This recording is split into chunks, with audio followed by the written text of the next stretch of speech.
What's up, man? I wanted to speak about the first time I really experienced racism and how I feel about racism. I feel like it's a belief.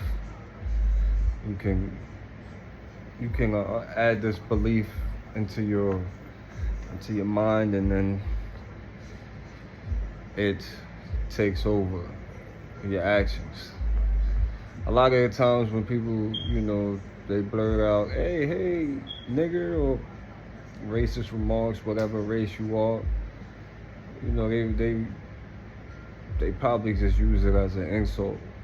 But I think racism comes with action. You know what I mean? And I used to go to this gym, and the white Caucasian area, and mostly, you feel me? I used to go with someone, and that's before I had my own gym membership a couple of years ago. And I used to go there every day. I used to go on the elliptical. I used to do the elliptical for like an hour. So when I would get off that machine, like my whole shirt would be soaking wet, full of sweat. And I usually go into the sauna for like 10 minutes after I do my workout, which is kind of crazy because I just sweat so much. I'm going into the sauna to sweat even more. It felt good though. So I was doing this for months. It was like a routine. And like in the gym, I'm probably like the only I brought the flavor to the gym, you heard? I brought a different kind of flavor to the gym. It was all vanilla in there. I brought the caramel. So I was probably like the only black dude there. And of course you see, you feel things, but I try to like not let my mind go there, you know what I mean? And I just try to enjoy my life. So one day, to dry my soaking wet shirt, I used to, every day I used to hang my shirt in the room where the sauna is, because it's super hot. It could dry up my shirt real quick. I used to do that every day.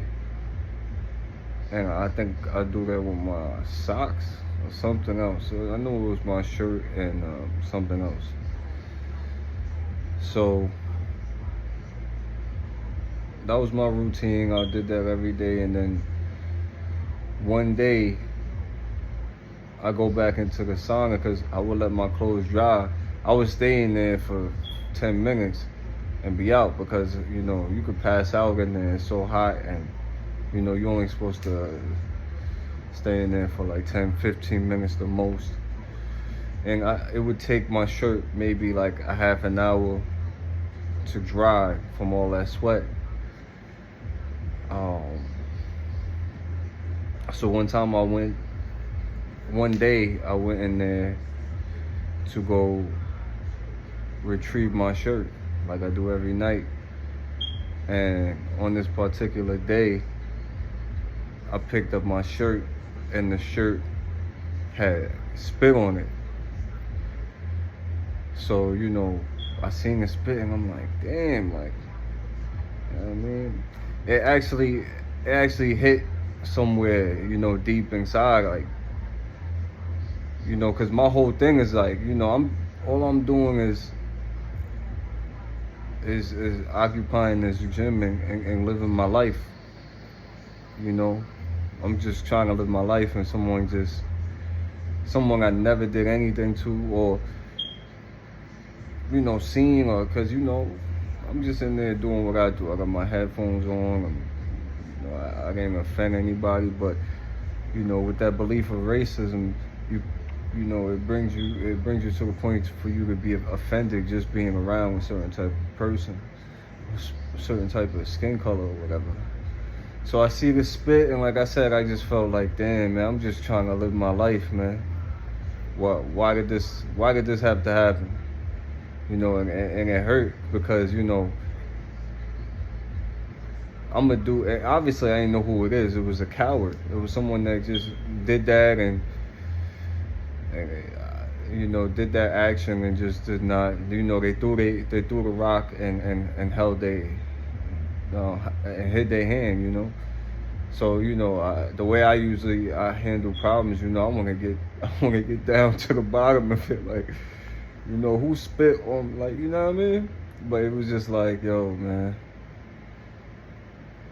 And I realized that was the first time I really experienced real racism, you know. And I just wanted to share that. And I do think racism is an action word rather than anything else. Because you can have judgments towards people of different color and not do anything about it. It's just like, it's like, I would say it's like the same like you would have with anybody else in your life. Like, oh, this person doesn't do this and this person doesn't do that. Or, why do these kind of people do this stuff and why do this kind of people do that? It's just judgment. Everybody has to, face judgment some type of way and other people's minds and, stuff like that. But I think racism is more of an action. If that hatred, like whoever spit on me, that racism that they had built up enough hatred inside them for them to actually, take action on that belief and bring that result about. So yeah, that was the first time I experienced it, and it didn't feel good, especially when you're trying to, see life in a different way and try to look past what racism is.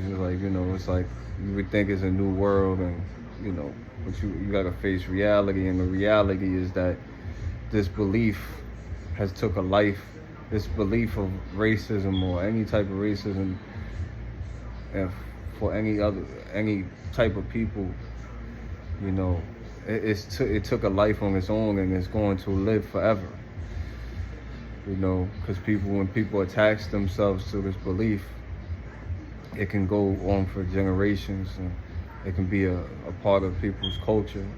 But when you actually go around different kind of people, you're gonna see that they're just trying to survive just like you. It might be a different color, but all they're trying to do is survive. So, racism is, it was created. It was created by some people that, just had a lot of hatred, and for some reason, it has evolved into what it has throughout the generations. But just wanted to share that, and it was crazy. The person who I was with was like, just wash the shirt. You can still wear it. I'm like, I threw the shirt away. Like, I don't need that. I don't need it.